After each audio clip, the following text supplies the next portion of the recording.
Hey everyone, I'm Gunnison. And I'm Joseph. Welcome to Spinning Tires. This is my younger 12-year-old brother Joseph, and today he and I are just going to sit down, drink some coffee, and talk some racing. There's no race this weekend.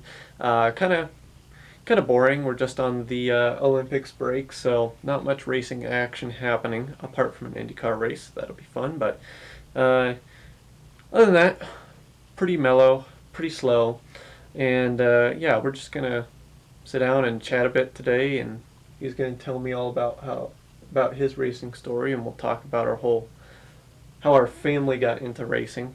But yeah, it's going to be a fun day. I guess I can start off with sort of the family story of how we got into racing, and then you can tell us all about how you were a Kyle Busch fan once and how that went. But yeah, so the whole family, we all got involved in watching NASCAR in 2013. I was immediately captivated as a Matt Kenseth fan because of his yellow Dollar General car. Yellow has always been my favorite color, and he almost won the championship that year. He was painfully close, but yeah, and we watched off and on until 2016, and then 2017 or 18, I think, is when we started watching more full time. My favorite driver was Matt Kenseth up until 2017 when he retired, or 2018 when he retired, and then 2019 he unretired to replace Trevor Bayne, and then 2020 he unretired to replace Kyle Larson, and he's had several unofficial retirements, but he was always my favorite. And then more recently, it's been Michael McDowell, which of course is awesome because he won the Daytona 500. But Joseph had an interesting favorite driver at one point, Well, and I remember the race that led you to like Kyle Busch. Do you remember? well, hold on just a second. The first time we ever watched a NASCAR race, you had stitches. That was the second time. Oh, it was. Yeah, that time Matt Kenseth was driving a pink car. So, but yeah, the first time, yeah, his car was yellow. We were watching and just flipping through channels, and Yeah. yeah, saw Matt Kenseth win the Bristol night race. So that was a lot of fun. So, I'm not sure I can recall the day that I became Yeah. a Kyle Busch fan. Well, from what I recall, I think it was his win at Watkins Glen. Remember in 2013, he won Watkins Glen, and you were like captivated with his M&M's car. Yeah. Remember that? Well, I'm not sure there was a certain point where it began. I think I was just, captivated by his car. Yeah, yeah. Kind of. I just remember watching that Watkins Glen win over and over, though. Like it was yeah, it was a fun win. Of course, there was the 2012 win he was involved in when he didn't win. He just spun out on the last lap after getting turned by Brad Keselowski. So yeah, he has quite a history at Watkins Glen. And Watkins Glen is the next NASCAR race that we're going to run. So we'll discuss that in a bit. But in general, like when you were a Kyle Busch fan, like what made, other than the car, what made you a Kyle Busch fan? The car, just the I car. don't know. Yeah. I guess I like he was up there. Mm-hmm. I feel like he All gets a the lot of time. fans that way. Kids just like the M&M's car, or the Yeah. Skittles car. Yeah. Yeah. And then they see, oh, Eminem's man's in front. Yeah, yeah, exactly.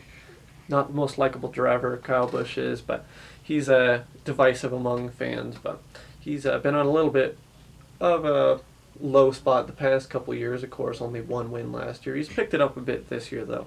But yeah, I remember at a time when we all were not liking Kyle Busch at all, when he did some things that made us mad. So when did you decide? Well, I guess at one point you decided not to like Kyle Busch anymore. And then you really didn't have a favorite driver for a while, did you? You're kind Yeah. of just wandering around. But this year you've got a new favorite driver. Tell us who that is. Ross Chastain. Watermelon Man. Yeah. Number 42. Yeah. Well, in between Chastain and Bush,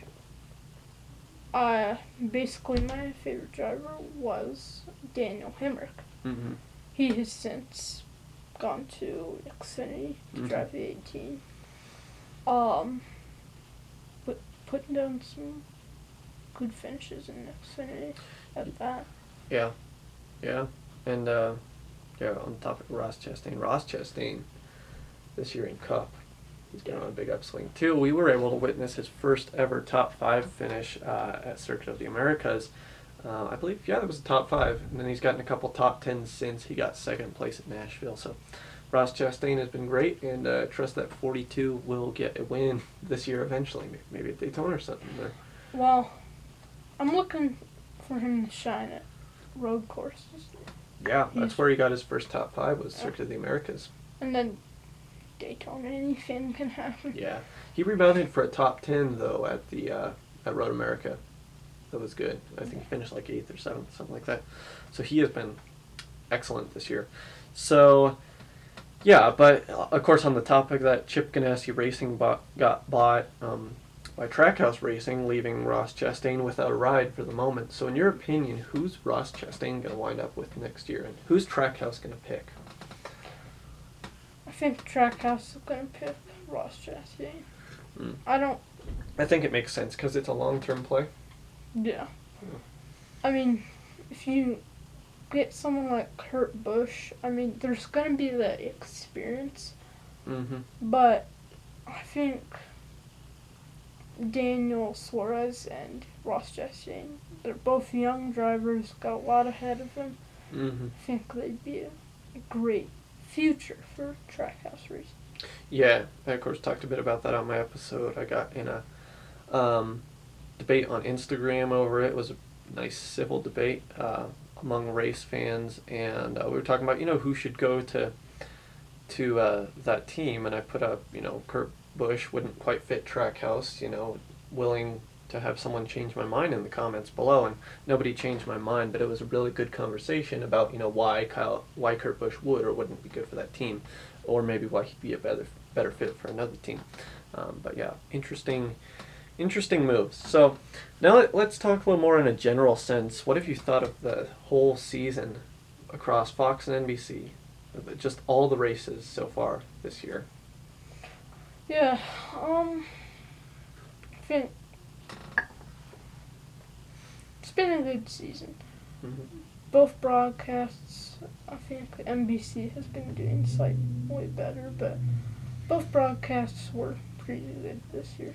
Yeah, So they've all been good, and the racing quality's been good. Even at tracks like Pocono, where the racing hasn't historically been good, we had a crazy Lightning McQueen style finish there one day, and then the next day we had a fuel mileage finish. Then of course Nashville, which we went into, completely kind of unknown. We didn't know if that track was going to be good or not. And boom, you go in, you have a bunch of guys with brake issues go into the wall. All these contenders are out of the race, and then you got a fuel mileage finish. So I think it's been, and really not just in NASCAR, but in sports like Formula One, I think this year's been good for tracks that aren't generally very exciting. Yeah. They've had good races this year. I mean, Yeah. think of in Formula One, the French Grand Prix. They had a really exciting race with Max Verstappen winning for the Red Bull team. And that's generally a boring track. And yeah, it's kind of like the Pocono of F1. So, and then New Hampshire this last weekend, which has been mediocre to say the least the past few years. They that was an awesome race. That was probably the best New Hampshire race you're ever going to see. Yeah, except for the first one I ever saw. We watched it at our great-grandparents' place, and Matt Kenseth won.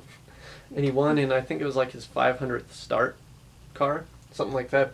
But yeah, that was fun to see. So Half of 1,000 starts. Wow. pretty crazy what those guys get up to. I think Kevin Harvick now has the most starts of anyone in the field. He's getting up there with the guys with the most starts all time, like top 20. So pretty cool stuff. So that's all I had scripted. So now I'm wondering, what do you want to talk about as far as racing goes? Is there any particular topic or driver or big piece of news lately that's been particularly intriguing to you? Well, one thing I heard about just today is that Chase Elliott and Alex Bowman got some pretty big penalties. Yeah. So yeah, that hasn't made an episode yet, but Chase Elliott and Alex Bowman, they both got level 1 NASCAR penalties for something about the engines being in the being placed wrong. The engine that was meant to be in the 48 wound up in the 9, and the engine that was supposed to be in Chase Elliott's car, the 9, wound up in the 48. So, no, not really any big fault of theirs, just an error, but they were fined, I think, Well, 25 grand, something like that each, and both their crew chiefs were suspended for a week. their So. crew, Chase Elliott's crew chief, at least I know, he was fined $50,000. Yeah, that makes sense. Yeah. I think the 48 crew chief was as well. So, yeah, unfortunate, but just the way it goes. I remember when NASCAR requires the drivers to run what they call a sealed engine. I remember a couple years ago, MBM Motorsports got fined because I think they were out of sealed engines. Just something about the engine, they just couldn't run. So that was interesting. Yeah. So yeah, reminder on the Instagram to drop any questions you got. Here in a few minutes, we'll be starting the Q&A time. So if you have a question, go ahead and drop it in the chat. Yeah. Well, should we talk about some of these here? Sure. Yeah. In the meantime, we can. I don't know if you can see, but up here on this shelf behind me, I have a massive diecast collection. So everything from 1990s diecasts through more recent stuff like this. But Joe and I each brought our 3 favorite diecasts to the table here. Well, So, I can't pick favorites. well, But- yeah, I brought my 3 favorites. Yeah. So these are kind of interesting. So we'll go ahead and take turns. So this one is the Chris Buescher Sunny D car, and he's almost won at Talladega a couple times in this car, and one of the best paint schemes in modern NASCAR, I think. Really well done. So, and then Ricky Stenhouse Jr. He ran a 47 Sunny D car this year. Kind of looks like this.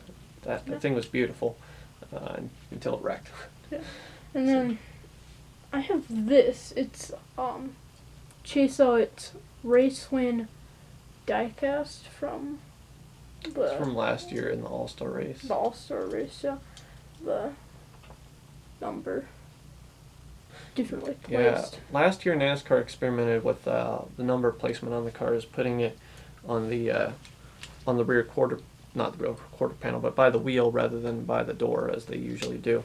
And part of this was done to experiment for the next gen cars, see if they want to change up the way they put the numbers on the cars. I haven't talked about it much, but it's been met with a lot of criticism, so interesting to see if they go through with that. They're supposedly going to do it to give more sponsorship space to brands on the cars, but we'll see if that turns out. Yeah. So yeah, really cool. This has got all tape, scratches, Mm-hmm. everything. Yeah, it's a raced win diecast. Really, really cool. Yeah. Then next, this is the number 48 from Darlington last year. Of course, Darlington is the track every year where NASCAR runs its throwback weekend. So this one was a very special tribute. It has the Dale Earnhardt black paint scheme on the side, and then on the top it was the Richard Petty STP paint scheme. And that was I didn't know that was Dale Earnhardt. on the side, yeah. Wow. Yeah. And of course, Jimmy was one of only 3 7-time champions in NASCAR. So this was, of course, Dale Earnhardt and Richard Petty were the other 2, so this was a fusion between the 3. And honestly, kind of one of the coolest paint schemes I've ever seen. Yeah. I have a diecast also. Yeah, So, it's really, really nice. So then what's this one? So this one right here, this is the 2020 Xfinity Series champion of Austin Cindric. Yeah, in that Mighty Lion paint scheme. Mm-hmm. And remember, Austin Cindric will be moving up to the number 2 car next year, the flagship car for Team Penske and Cup. So I think he's going to win quite a bit in his rookie year, actually, at least 2 or 3 races perhaps, especially with him being such a road course king. Of course, with him moving up from Xfinity, they'll have to find a new Xfinity road course king. So, yeah. Yeah, that's just a really cool paint scheme Mm-hmm. on it. Yeah. Then my final one is this. It's another Darlington car, and I love the throwbacks to the cars from like the 50s. And this was a throwback to Glenn Wood's car from back in the 1950s when Wood Brothers was a new team. Of course, I think the oldest continuous team, other than Petty, in NASCAR. So this was one of their first cars and really well replicated. Yeah. And then your final one isn't even a car, is it? No, it's a truck. It's the iRacing truck. Little story behind this. Chase Elliott, 2020 NASCAR Cup champion. So Kevin Harvick, he put out. So first, Kyle Busch races in Xfinity. Sometimes he wins like practically all the time. So, oh no, this is a truck diecast, but also in Xfinity he wins a lot. But yeah, this was a truck race that Kyle Busch was in, and Harvick put up $50,000 for the person that could beat him in a truck race, and that's what Chase Elliott did. He won the race also. Yeah, I remember when he won that race, he mocked Kyle Busch and did his signature bow that Kyle Busch uses so much when he wins. So that was pretty fun because wasn't that at Atlanta? No. Maybe that was at Texas. But yeah, pretty fun win that was. He's raced a couple races in trucks since. So yeah, those are all a few of our favorite diecasts. That's just one of the weird things about NASCAR fans. We just hoard NASCAR diecasts like it's the end of the world. So. And then you should show up. Oh yeah. Get that one on camera. This is probably your oldest diecast. So I found this diecast.